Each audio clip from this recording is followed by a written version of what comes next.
Only about, yeah, I mean, I can understand, especially from Bailey's perspective. Okay, well, it's 10:11. So, start time of 10:10, that's not too bad. Oh, yeah. So, how are you guys doing? Good. Fairly well. Okay. All right. All right, so we are one official unit behind us already, believe it or not. So we've got the 3-week unit structure going on. We are back in phase 1 of the second unit now, and this is a gathering phase, right? So that means good old-fashioned reading and some newfangled watching of content this week.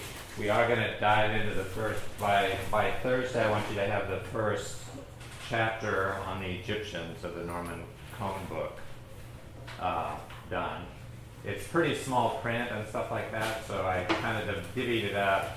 I'd like you to have the Egyptian chapter read by Thursday, and then the Mesopotamians and Vedic Indians, Vedic, those chapter 2 and 3 you won't need to have that until Sunday.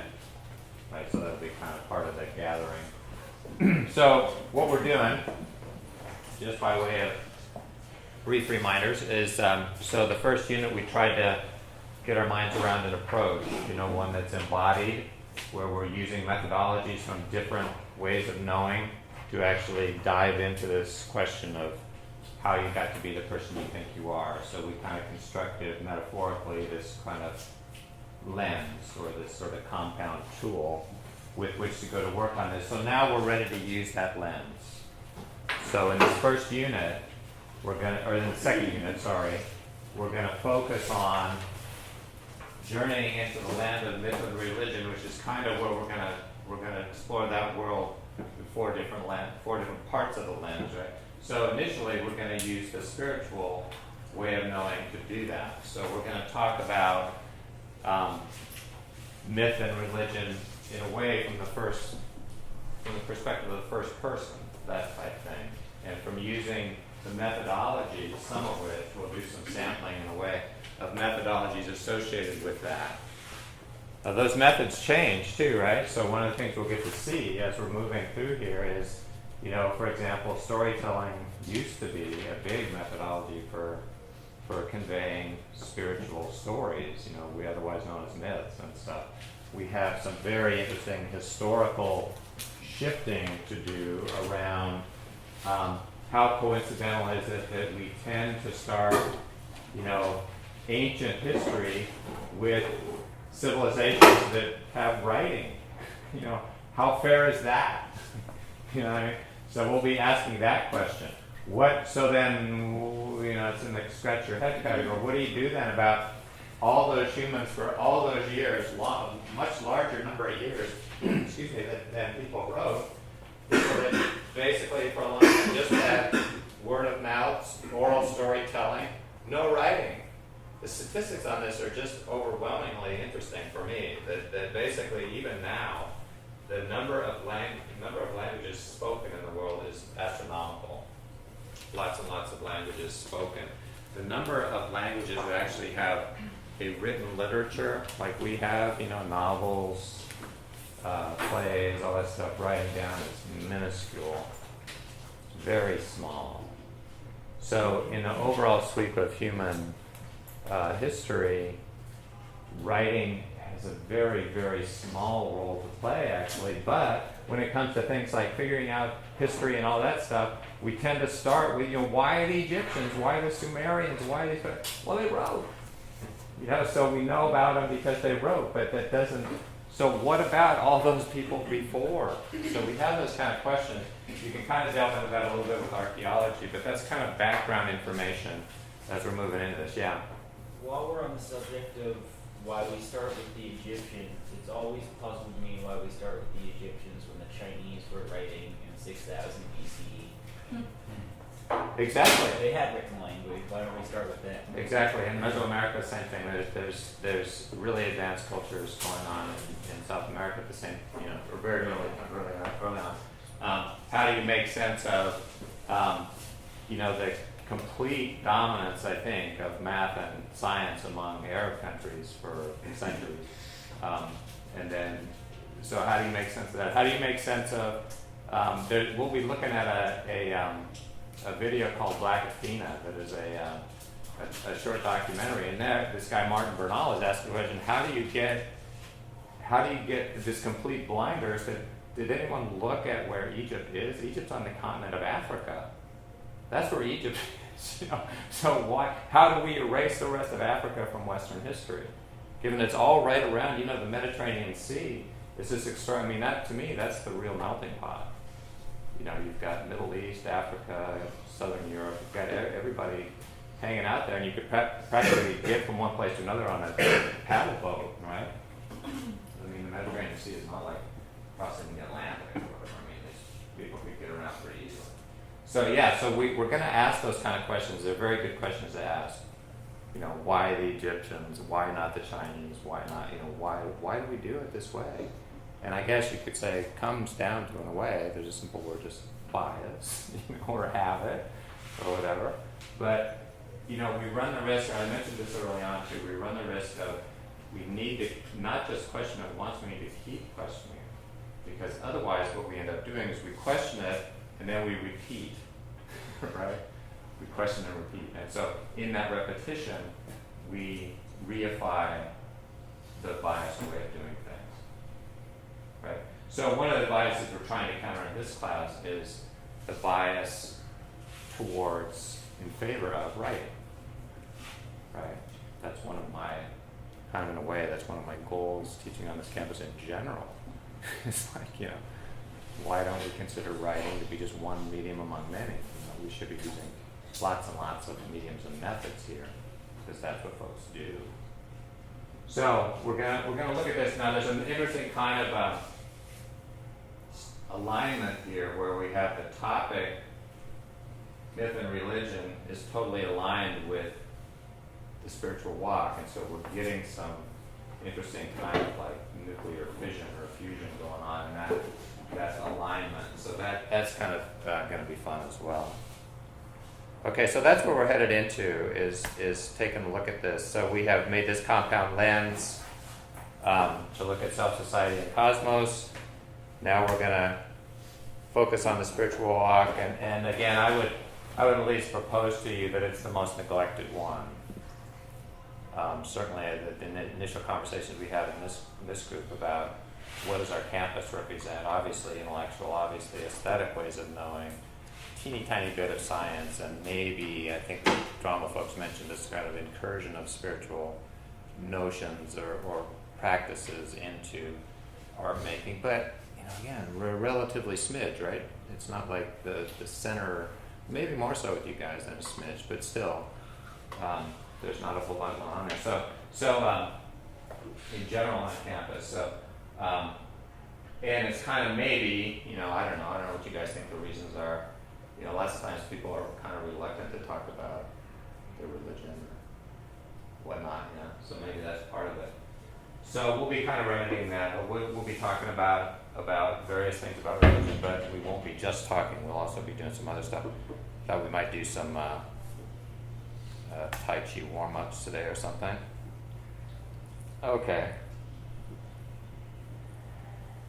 Okay, so, the reason we're not just going to talk about things is, and the reason we're going to make shrines, and the reason we're going to do Tai Chi, or at least experiment with that and see whether we like doing that, is to get away from just talking. Talking about is an intellectual walk methodology, not a spiritual walk methodology, and so even though Macomber is one of my absolute heroes of all time, I think he got that wrong. I don't think, he talks about it in terms of the three ecstasies of the spiritual life being reading, writing, talking. I don't think those are the three spiritual ecstasies. I think those are intellectual ecstasies. So I think we have an interesting sort of point of divergence there. So in order to fully understand myth and religion, I think we have to explore it partly through its own methodologies. Again, the list includes meditation, contemplation, prayer, things like Tai Chi, yoga, physical practices. Could just even be, walking, that type of thing. contemplative walking or mindful walking. So that's where we're at. So the question, and the question that I want to begin with is, do we need to reinvigorate or remodel the spiritual way of knowing? Do we maybe need to go on a mythopoetic diet? Right? So we're going to kind of decide this. Kind of the question I'm posing to you guys for this particular unit is, you know that feeling you get sometimes when you leave the house or you leave campus and you go, I know I'm leaving something behind, but I don't know what it is. You know that feeling? I'm pretty sure everyone does. That's the question I want us to wonder about with these ancient texts and ideas we're dealing with, mythology and ancient religious ideas. Is it something like, the question is, have we left something behind of value? Do we actually need to maybe go back and revisit and see what we can pick up? And maybe we got it wrong, right? You know, maybe it's not just that we shouldn't be starting with Egypt, you know, ignoring the Chinese and everything. Maybe we also got it wrong when we think about what myth and religion, what role it played, and how people enacted it in the really olden days. You know, one of the things that you start to notice when you read these mythological stories, or I don't know if any of you guys have already read into the first chapter, you know, even the Egyptians of the Norman Cone book. My God, you know, these stories are like, you know, you couldn't find a Hollywood producer to come up with some of these storylines. I mean, you know, people are ripping their brothers apart, dismembering them, throwing them in the river. You know, they're like, I mean, there's just all this stuff. It's just like, yeah, that's part of the story. You know, so it's in other words, to make a long story short, it's possibly what we've left behind is the creative dimension of spirituality. You know, some carryovers, right? So I think that we touched on it in this group already, that for example, in the Jewish tradition, there is midrash and the tradition of ongoing commentary, which is a fairly creative thing. It's or in some, maybe you'd say progressive churches and stuff, they are constantly trying to update, you know, what was said in this particular translation. I know I put that in kind of parentheses. In this particular translation, what was said then, how do we update that for the contemporary moment? So those types of questions. So that's the question I'm putting to you guys is, do we need to go back, you know, do you have that feeling we might be leaving something behind? Go back into the house and see what it might be. So this is a kind of long quote from Carl Gustav Jung. So he's one of the people we'll look at when we get into sort of modern era psychology. So among the so-called neurotics of our day, he's talking, probably writing somewhere around in the 1940s, I forget exactly when Dreams and Memories was, but you know, not that long ago. Among the so-called neurotics of our own day, there are a good many who in other ages would not have been neurotic. That is, they would not have been divided against themselves. If they had lived in a period and in a milieu in which man was still linked by myth with the world of the ancestors and thus with nature truly experienced and not merely seen from the outside, they would have been spared this division with themselves.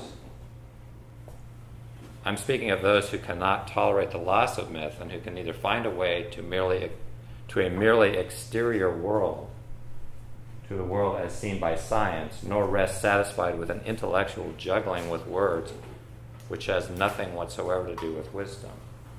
So there, Jung is kind of making the same point that we're trying to explore, that this is not just an intellectual thing. There's something else going on there. And it's not just a scientific thing. So he's got two of the walks there already. You know, Jung actually dove pretty deep into aesthetics on his own, right? I don't know if you know, any of you guys know anything about Carl Gustav Jung at all? He was way into all kinds of art, mandalas, and I think he designed his own house. So he was a very aesthetically rooted person. and obviously very spiritually rooted as well. So we can see these echoes of the kind of lens we've already built, right? Because he's talking about it already. That there are limits to what you can do with intellect, there are limits to what you can do with science, right? And I'm not sure those could be contemporary biases. Right? And we kind of think that there ain't nothing you can't do with those, with intellect and science. You know, that may be a bias of our contemporary world, that we think that's the case.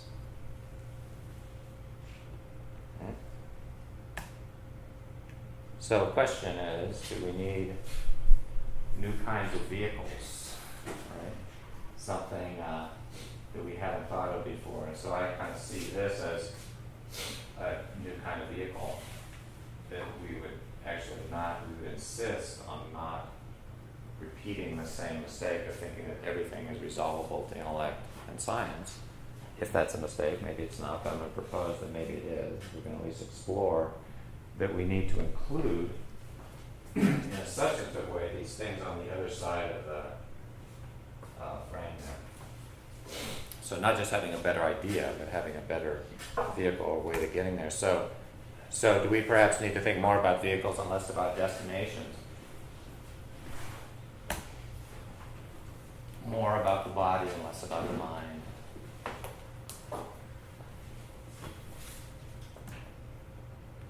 More about methods, less about ideas. Some of this stuff runs pretty counter to our, what I would call biases. And we're very biased in thinking that ideas really matter. So, in terms of methods, then, again, sort of listing them out. I'm just going to go through this really quickly. So, for the spiritual walk, you have things like contemplation, meditation, prayer, tai chi, yoga, conversation with the absolute. That sort of notion of what the heck are we here for and what are we doing? We just Neil Postman has this phrase, are we just amusing ourselves to death, or we actually have something we're doing here, right? Are we just kind of whiling away the time, between birth and death? Is it just kind of like you just pack as much enjoyment as you can get in, or are we doing something else? Are we even bothering to ask that question because we've already kind of determined that the intellectual there's no way to answer it, and so we're not going to bother. Where are we? Where are we in the current era? And again, do we need to maybe revisit where we are to reconnect, to deepen our connection to reality? So the aesthetic walk, how about the usual suspects, right? So the methodologies of the aesthetic walk are things like drama, dance, design, film, music. Hey, there you go. Right? And I throw in language, demonstration, involvement, conversation with self, conversation with material medium. I spend a lot of time doing that. You're making a painting, you're basically engaged in a dialogue with it. Right? It's an inert, inanimate thing, but you're definitely in dialogue with that material or medium. So those are so again, I'm focusing on methods, not ideas. So we can't just talk about that, we have to kind of do that. So intellectual walk, the one that tends to get a lot of attention its way. Methods include argumentation, persuasion, conversation with self and others. Again, what Macomber called reading, writing, talking, I think fits in the intellectual walk more so than in the spiritual. And when we get around to exploring the scientific walk, we're going to take the kind of, that expression, naturalist, right? It's an old-timey idea of science. But it's a great idea, I think, and it's a great way to frame science because it roots it in things like experimentation. Everybody experiments. Everybody does that. It's not like everybody has test tubes and that type of experiment. We do stuff, artists are always experimenting, for example. Observation is a key thing, especially to the concept of the naturalist, that kind of holistic scientist idea. Observation is a fairly universal thing. Kids do it, everybody does it. Making modeling things. So in a way, we're talking about science now, but making a shrine is very much akin to what scientists do. They're trying to explore something, they make a model. So they can mess with the model and see what happens. Now lots of times those models are computer-based. They're called simulations. So you guys have probably seen the simulations of like a nuclear power plant. Have you seen those? And you monkey with settings, and then kaboom, that kind of idea. So creating models is something that happens that we kind of are tapping into in some interesting ways, and then the idea of conversing with nature. So again, these ways of knowing are ways that we ask reality stuff. We kind of say, "Yo, reality, what's or dear reality, what what can you tell me?" And so it's on phrasing these questions in different ways, almost like playing 20 questions. Already, it's only done 4. We're asking reality various things and through various means. Yeah. And so that's what the WOK thing's about. So another question for you guys: are we ready to converge mind and body? Do you feel like that's happening now? Are we starting to get to a point of convergence? Are we ready to combine all the WOKs? Are we just ready to kind of drop the dominance or biases we may have? And again, this is the question I think we're really going to be looking at when we delve back into the murky, mythical past, if you will, right? Is whether this convergence, or the same thing that Jung was talking about in that quote, that sort of deeper connection, felt connection to nature and ancestors and mortality and all those kind of things, that we kind of want to do that with. I mean, we want to put people, like when they're old, we want to put them out of sight. I mean, lots of sociologists have noticed this. It's like we don't really want to deal with any of that stuff. Right? So we try to push it out of our field of vision. So, but it's this sort of convergence, this sort of holistic view. Is that what the ancients understood, and more importantly, did they kind of live that? That's what we're kind of exploring. So, I think this is sort of like segueing into a look at the content we'll be looking at this week, since this is again a gathering week. Did anybody know this person's work, Kate Tempest? She's an English, I don't know what to call her. But She's a spoken word poet slash musician. Yeah, it's that kind of slash though. There are a few slashes in there somewhere, but to some extent she's embodying that kind of holism, right? She's not refusing. It's just doing a thing, but it just doesn't quite fit. So this is one of the resources. I'm going to click through this for now and come back to it. I think we'll have time today to actually play this and possibly play another interview too that I wanted you to take in before Thursday. But for now, I'm just going to click forward and we'll come back to her. So to reiterate the same point, right? So 4 ways of knowing, but if you switch it up a little bit, this is more like what I'm proposing that we do, is that we intersperse Tai Chi and shrine making and conversation like we're doing today, and experimentation or observation, as instead of focusing on these ideas or these ways of knowing, spiritual, scientific, that we're actually going to focus more on this. And so we'll be looking at people, here's this compass. This is our friend Icarus, one of my favorite myths. But you know who this is? Who did this? Moses, yeah. Who did it? Yeah, he did the sculpture. This is the art history quiz. Michelangelo, yeah. Yeah, amazing sculpture. And so, we'll be looking at various people. This, anybody know who that is? That one's probably got it with Stucky, I think. One of my favorite characters, and it connects to the possible use of storytelling in pre-literate cultures. Hmm? This one is Scheherazade. Well, I love that story. It's kept the story going. It's like a series. It's kept saving her life day by day.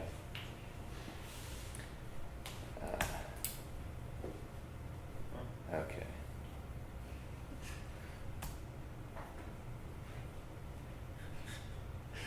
And this is the Tai Chi guy. Did anybody look at that yet? You should watch the video. Huh? You should watch the video. Yeah, I think we will. I think we'll watch a section of it and do the warm-up exercises today. We'll have to do some room rearranging or go to a different room. But let me finish with the slides and then we'll come back to. I wanted to make a couple connections here. So we're going to explore this Tai Chi thing, this sort of physical movement, getting physically active. And interestingly, in the category of things that we may have lost, right? You look into the history of Western culture itself, that a lot of stuff happened in the gymnasium in ancient Greece, right? It's not always emphasized, but physical, we get it now that comes through to the present in the form of the Olympics, which are much more like a spectacle. They're not really participatory. We just sort of look at that spectacle and go, ooh, wow, look at how great those people are. But it was more the idea of physical education had a real role in the education of young Greeks, right? This also, Michel Foucault is a contemporary theorist. Actually, he's not contemporary anymore. He died maybe within the last 10 years or so. Religion. But he asked the same question. He asked the question, did we leave something in the house? We're about to get in the car and head off for, Iowa or something on a vacation. And did we leave something in the house, right? And Foucault looked back at history. He thought of himself as kind of an intellectual archaeologist, right? So he looked back in history and said, yeah, we did. We left a lot of stuff in the house, all the important stuff, including that for the ancients, Foucault claims, the care of the self was the foundational principle of all moral rationality. They, however, caring for oneself was without moral content. By explaining the ancient conception of the care of the self and its connection to the Delphic prescription to know oneself, Foucault wishes to diagnose the exclusion of the care of the self by modern thought and consider whether, given his diagnosis, the care of the self might remain viable in modern ethics. So here's a guy totally contemporary saying, we didn't just miss the ball, we missed it big time. We think the big deal is to know thyself, right? I mean, you all know that expression, right? And he's saying that's at best only half right, perhaps totally wrong. That basically that for ancient folks, the care of the self was equally, if not more important. I always think about that around on this campus, where I think sometimes it'd be great if we had a more ethic of caring for the self, right? With the schedules that people run and all that stuff, it would be something that would have some concrete application. But anyway, this is one of the ways that we might think of the type of thing that might have been left in the house, that our biases might have hidden from us.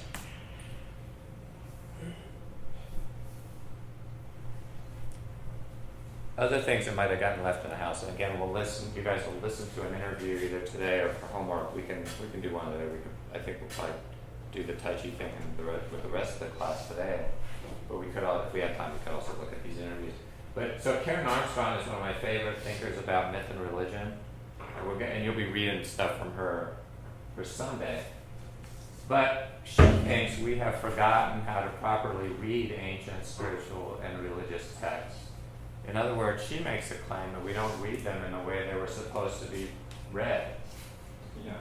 The way that originally the stories were told for a particular purpose. They were, in her view, they were designed to be morphed and adapted and spun and retold and had a measure of fun and creativity and all kinds of stuff mixed in there.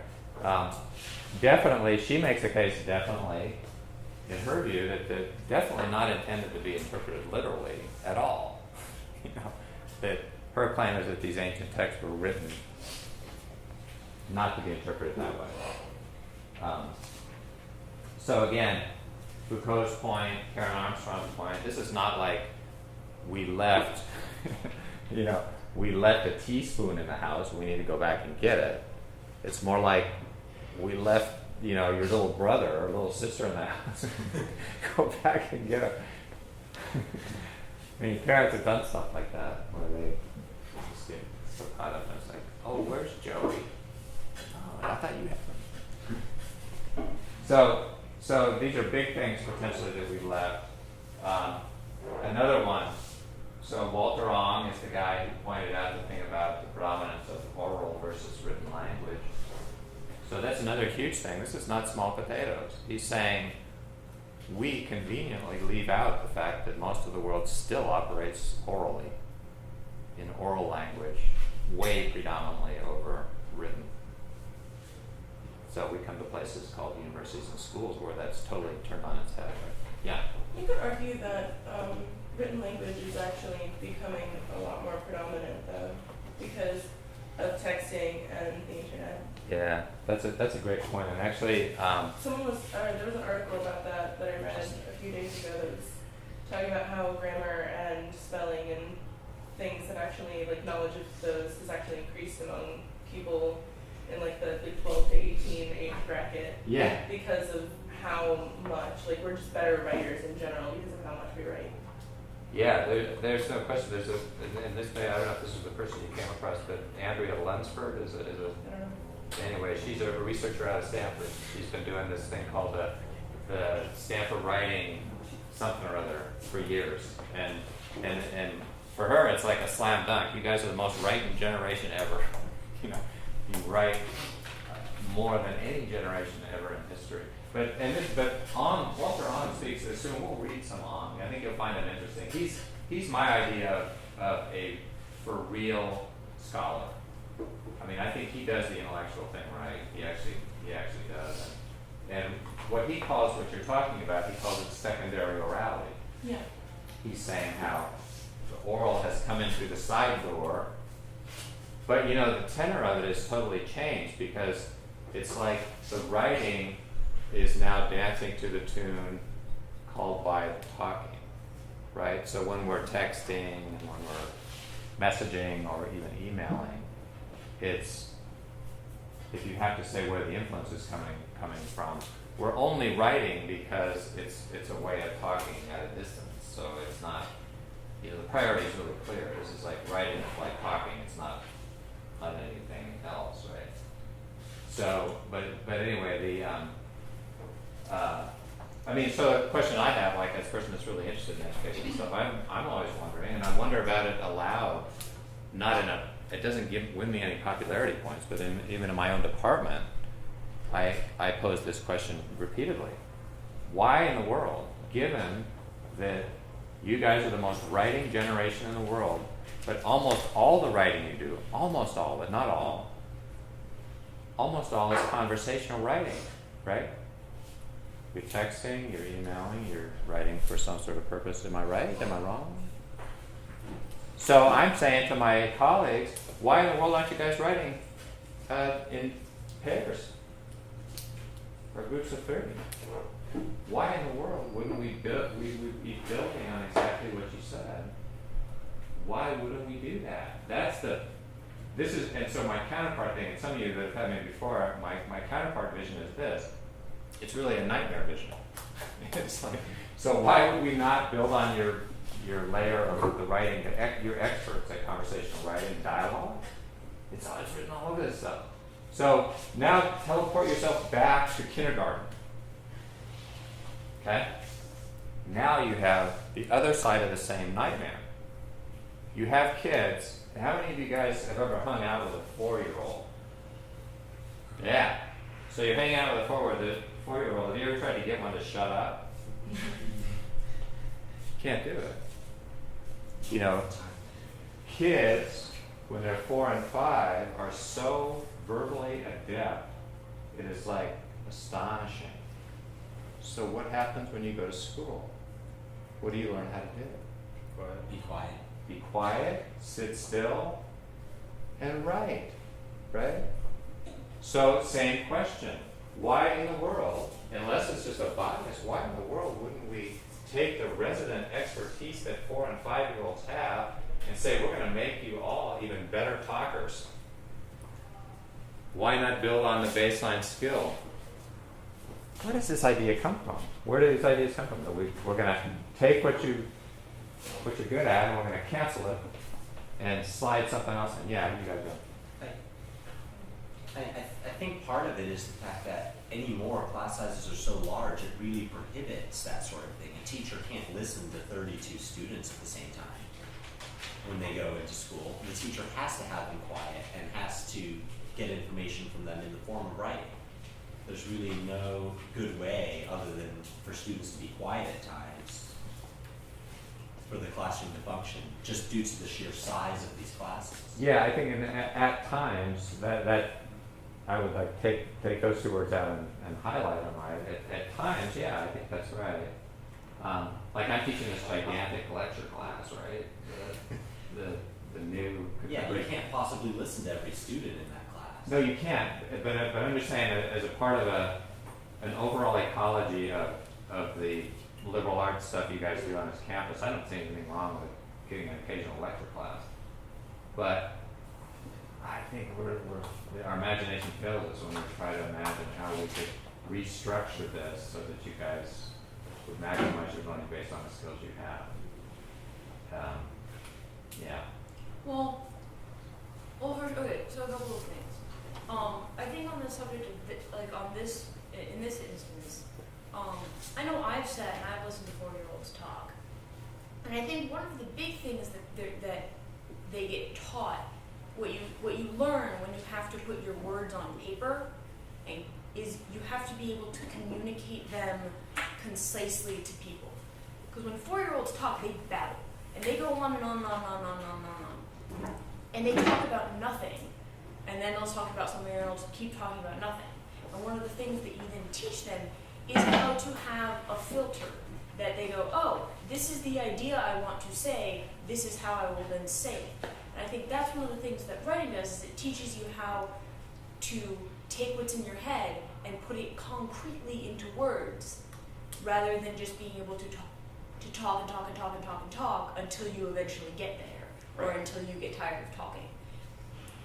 So I think I don't think 4-year-olds necessarily have a raw skill for talking. I think that they enjoy doing it, but I don't think that means that they're good at it. Yeah, I'd argue that they're good at it because I think sometimes we don't have a model for capturing the way they're good at it. So, for example, like I have a colleague whose research was on mapping conversations, and she got into this territory and started. I have to draw a little diagram thing. So she started mapping. She would map a conversation. She would have one agree over here, disagree over here, something over here, and then she would map how the speakers and the connections between what the connections are.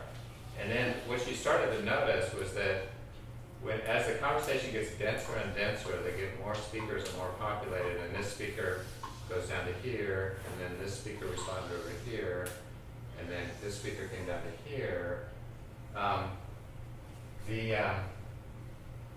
The conversation itself has wisdom, and it's capturable. And oddly enough, what happened with her research is that she ended up producing those things in chaos. They're the most strange attractors. They're these highly unique forms. So a conversation, and I actually believe this too. If you push a conversation far enough, well enough, it's going to teach everybody stuff that there's no way that they could have ever done on their own. So it's partly our analytics. So where's the bias? Okay. So part of the bias, and then this is what I think we suffer under tremendously, and I mean I suffer under for sure, is individuating you guys, right? So I've had that problem on several occasions where I've gone, how do I grade this? How do I grade this? This is not an individual thing. Do you guys get in drama in your other schools? Do you always get graded as an individual? Do you sometimes get graded? Do you grade? We talk about grading the production of the end result, or how does that go? It's usually individual. Yeah, Usually in individual. the UNC system, you have to grade it individually. But Right. usually, like, I think before we like got to the branch of UNC, we didn't get grades in drawing. Yeah. Yeah. So that's where we get to some of these hard edge. How did we get to be the people we think we are? Because we played. Remember, we talked about institutionalization last time. So we go to institutions, and if you don't want to grade individually, you're not in the game, right? So that pretty much forces the institution forces the issue. There really isn't anything to debate. You just have to figure some way to squiggle around that as well as you can, but you can't. It still informs your thinking, right? What do you mean by grade individually? Like grade each individual person? Yeah. So the problem is, like my friend with the diagram. So the problem is, how do you tell them? So you ended up with a great conversation of whether 4-year-olds or college students or whatever. You end up with a great conversation. How then do you say, who gets what grade?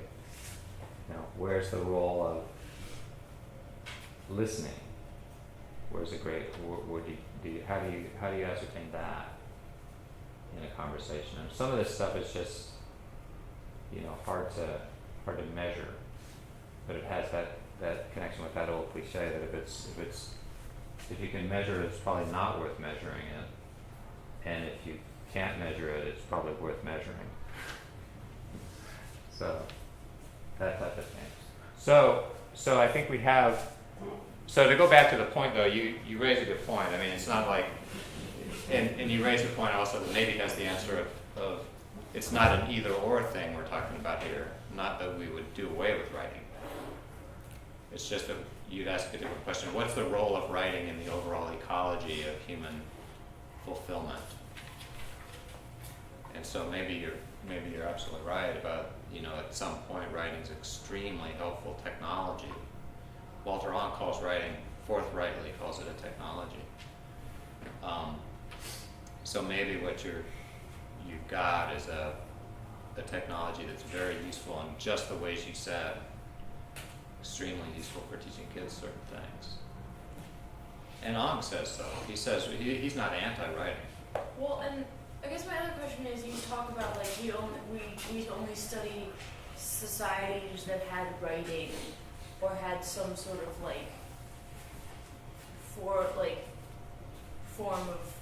physical form of history, but there's very little way to study the history of societies that didn't in some way write down their history, because then it's without doubt changed. If the verbal story has even gotten here, at this point it's incredibly changed. So the only way to that's why we study societies that had writing. That's why writing is very important, is because it is a form of recording ideas that will last, whereas just storytelling gets changed as you go from person to person and it gets lost. It's not concrete. Uh-huh. So I don't think studying cultures with writing is a bias.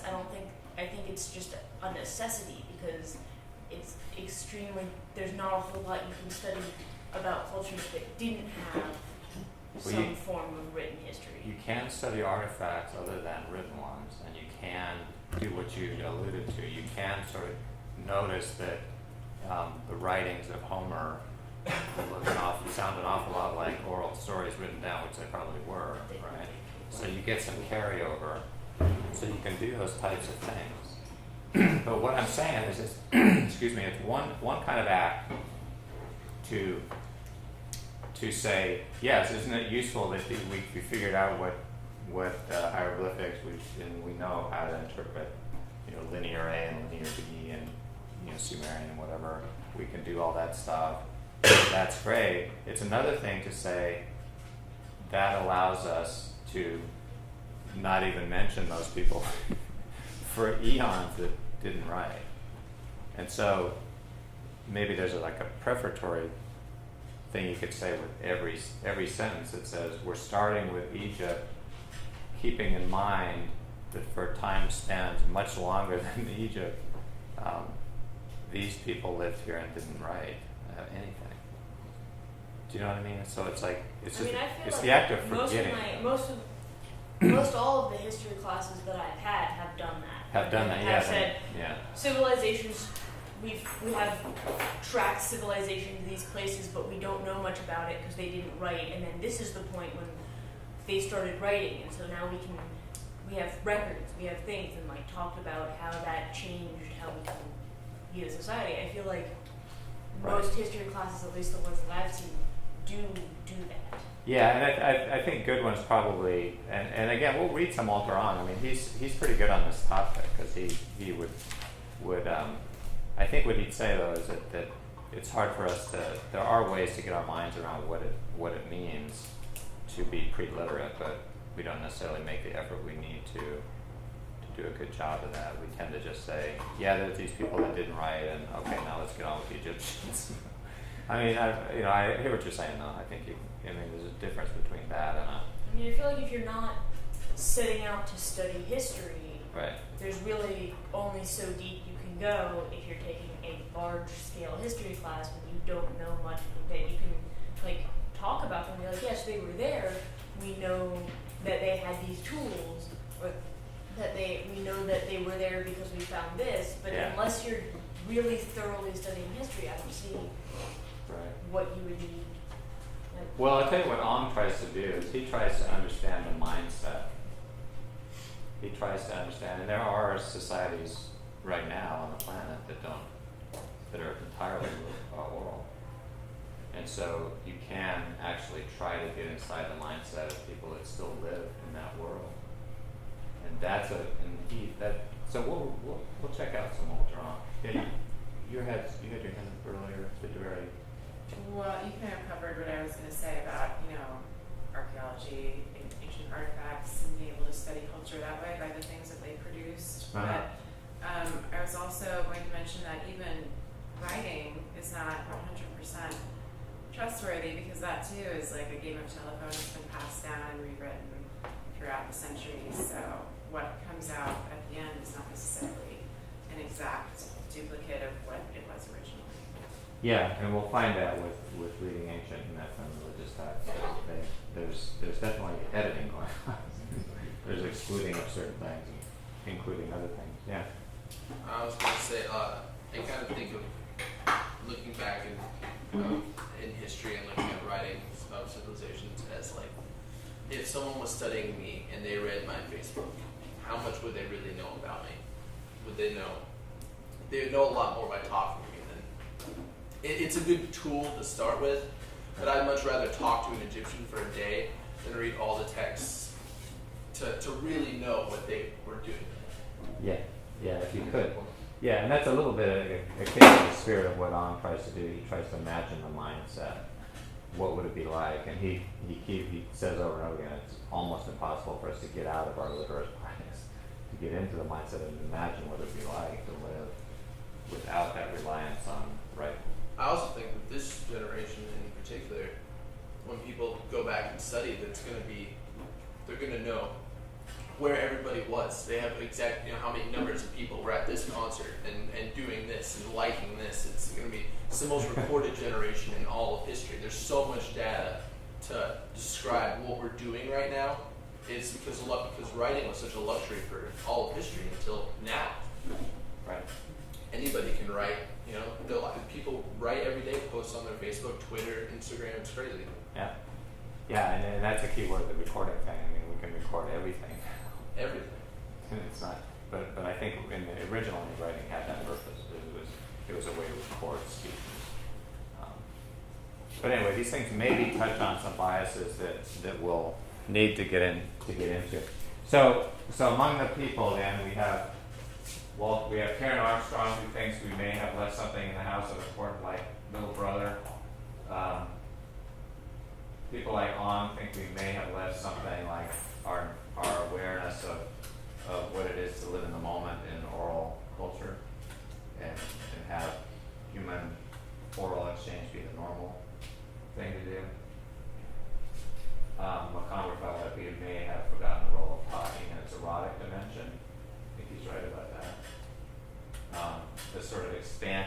conversation as a metaphor, I think is maybe something we should recover. And it would capture your guys' involvement in conversational writing all the time. If we did, right? If we took that skill and ramped it up even one level, we could write a dialogue. There's a novel called Spiritual WOK, written by a woman named Ovoda Offit, that is a novel written as an email exchange between a therapist and a patient. So that's an example of how you might get literary forms out of the baseline of types of writing you guys do, with just a slight adjustment you got to make. Right? Mm-hmm. There are a lot of examples of writing like that. Uh-huh. Like Plato did that. And there's Like Plato? yeah. Yeah. And like Yeah. there are like one of the things we studied in writing is there's one that's a conversation that basically outlines a whole bunch of things about the theater. And like Yeah, and there is also a really interesting history of what they call epistolary writing, which is letter exchanges, very often like love letters, right, that are famous ones. But I would say it's the norm in our culture is to teach people how to write in solitude, how to write a solitary an essay that you produce, and talk with other people about it, but you have to do the writing. So this guy, Martin Banal, is the guy that thinks we may have left the little brother of the interrelationships between these areas. So again, Egypt on the African continent, could it be that Egyptians didn't talk with any other cultures on the African continent? Probably not, but they probably did. There's a lot of desert in between. There is desert, yeah, exactly, and people got around in extraordinary ways too. And ideas moved across boundaries, so. And we'll see that in the Norman Cohn book. So he's going to make a claim ultimately in that book that some of the ideas that informed early Christianity came from the Zoroastrians, which were in now present-day Iran. So ideas have a way of moving around. That's a meme thing again. And Gerda Lerner, anybody know her work? She's an interesting one too, because she's one of the real... I agree with the last sentence. Yeah. So this is one of the things that Gerda Lerner and people like her started to notice, that there's this correlation between, we don't talk about those pre-writing people. Maybe there's a correlation between not talking about pre-writing people and not talking about the likelihood, or at least the strong possibility, that spirituality in the pre-literate world was much more of a female thing than it is in our world. I mean, check it out, right? I mean, let's face it, we've got, a male god, this sort of Hebraic, Islamic, Christian God is a guy, and so these folks were pointing out that there may be a correlation there, that part of the reason we don't talk about the pre-written religions, the earlier religions, because they were like, in some cases, women around. Yeah. So something that's widely accepted is that before people were sedentary, when we were nomadic, is that society was largely matriarchal. Mm-hmm. Things like family lines were, kept track of through the woman's line, and also, funnily enough, before society was sedentary, we also didn't have as much writing. So there isn't as much record of it, but it's widely accepted that we liked women a lot more before we started farming.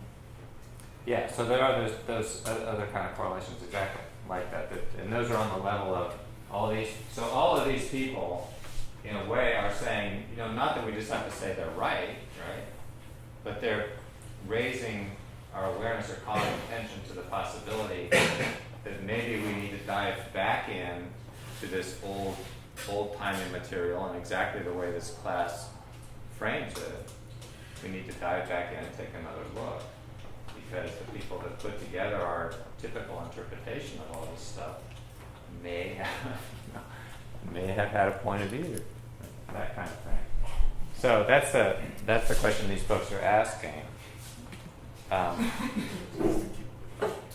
So we may have forgotten these things. They may echo and return. So let's see if I can cue this up. I can find it. I've got a lot of slides here, but I just don't want to keep going through them. Oh, I was talking here about the echoes through time, right? So narcissus that we have, that we get to Freud, and we get narcissism that goes all the way back to that. All right, I want to see if I can find the. So what do you guys think? You guys talk while I find this video. Are we going to be talking about Freud? Yeah. Isn't he debunked? Well, we're talking about. Well, that's the question, right? I mean, do we need to do a positive read of some of these people? Because mythology is debunked too, right? I don't know. I just And see we it had a as whole- a largely sexist and super wrong representation of pseudo-intellectuals. I know. I don't think that there's much work. Yeah. I didn't say how we're going to talk about them. But I mean, there's a connection there, right? But that's the whole idea. Is there these lines that can be drawn from? So why did we talk about Freud and not about? Are we also going to talk about Monet? Because she was speaking like counterparts. Yeah, there you go. See, that's a good idea. It's very clear. So I have a question. Yeah. It seems like we're talking a lot about examples of things we should be looking at and ways we should be looking at them, but we're not actually doing the looking. It seems like it's talking a lot about like, hey, like talking about the idea of, hey, maybe we left something behind. But we only meet twice a week, and so if we spend the first half of the week talking about, hey, look, we might have left something behind, why aren't we spending the little time we have actually looking at the things we may have left behind? Right, and that's what and I think that's what the And like actually looking at, well, so here's this idea that we forget that Egypt is here. So like, why are we not actually looking at the way that Egypt influenced other African countries or was influenced by other African countries? Or like the example of Freud saying like, oh, we should look at like, the fact that women have been left out, but right. It sounds like until Emily brought up the other person that it wasn't a planned class thing. Well, mostly it is. So, for example, and this is kind of like these slides. We're kind of introducing the homework, and so you're gonna check out a short interview with Karen Armstrong, an interview with Kate Tempest, and some readings by Karen Armstrong as well, and also the Norman Cohn book. So we're get that. Yeah, that's the idea: is to talk, and then to actually dive in there. I've got a slide here of, and that guy Martin Bernal will watch Black Athena, and he's the guy that says we should look again at how we think, where Egypt is and what we think about it. So we'll get there. Yeah, we're just kind of outlining things now. But let me just see if I have this video. I may not have it queued up, but we could do that next time. We could do it on Thursday. My plan is that Thursday we're just going to do Tai Chi. That's cool. We do what? Huh? Tai Chi? Tai Chi Thursday. Yeah. So I don't know where we're gonna try to do it in here. Well, Yeah. Go ahead. if we're just doing Tai Chi on Thursday, when are we looking at? Well, you're doing homework, and then likely like a week from today we would talk about the homework that you've read. The reading for the homework won't be due until Sunday. So we couldn't talk about that on Thursday anyway, because there's too much time. We have to get in touch with our spirituality. That's right.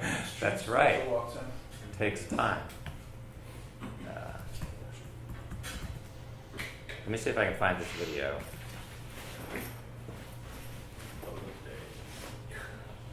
Yeah, this one. So, I can show you where this will start.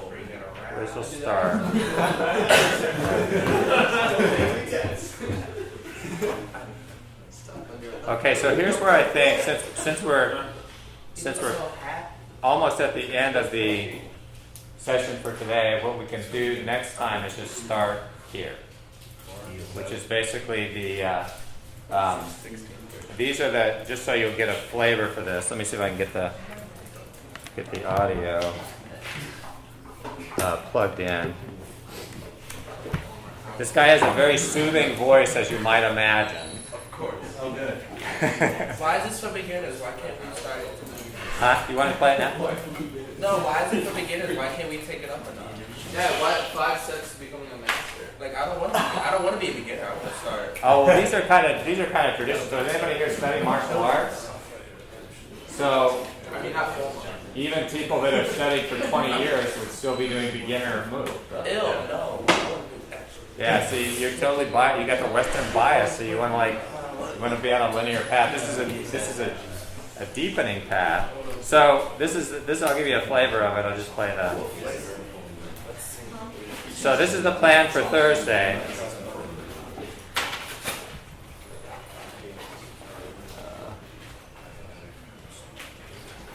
I don't know if I've got. It's a very soothing location. Yeah. I'll have to work. Oh, wait a minute. Here we go. I live in down. So the legs gets to work out. If you put your weights equally, you will not feel the workout that is designed for. We'll do the warm-up exercise before practice Tai Chi. Place your hands in front of your stomach That's what we're doing and next time. circle your neck. Remember to place your hands in front of your stomach so you will not feel dizzy as you circle your neck. Gently circle one direction, then the other direction. When we do the warm-up, do based on how you feel. If you feel good, you can do more. Second exercise, cross your fingers and rotate your wrist. Loosening the wrist, rotating in a circular motion.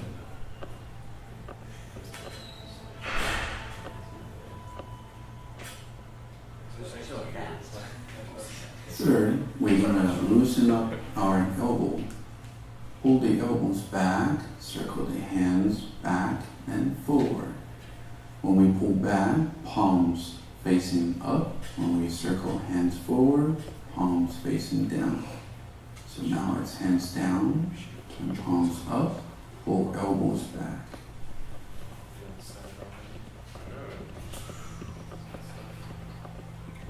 Move gently as you can.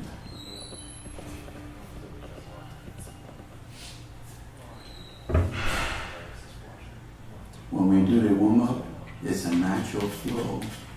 Nothing is forced. Number 4 exercise. We're going to place your hands in front of your chest and make a big circle of your elbows. This exercise will loosen up your shoulder, but we need to circle our elbow to loosen. Okay, so that's what we can start with, and this is an experiment, you guys. So this is an example of we're going to employ the scientific walk here. We're going to try this out, and we'll see how this goes. But we'll start with the warm-ups, and then we'll see whether we want to go on with it or not. But we're just going to take a look at it as a method. But pertinent to the earlier question, so you have on the course website, you now go to the Unit 2 tab, and in the there's a link to the assignments for Week 1, Unit 2, and it's got the stuff that you want to do before Thursday, and also the stuff by Sunday. And it's mostly some of those people on the list, and we'll be moving our way through to others on that list. Questions?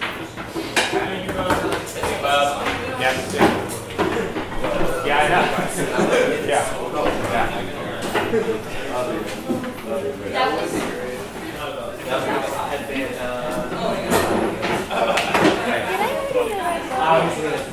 Yeah.